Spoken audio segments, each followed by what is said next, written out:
गौरी गणपतीचा जो उत्सव आहे आपल्या घरामध्ये आपण साजरा करत आहात.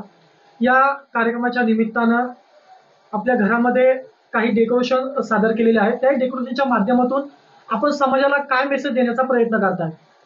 मी ह्या महाराष्ट्राचे आराध्य दैवत गणपती बाप्पा व माता गौराई यांच्या निमित्ताने जे महाराष्ट्रात चैतन्य घराघरात होते तसं माझ्याही घरात झालेलं आहे.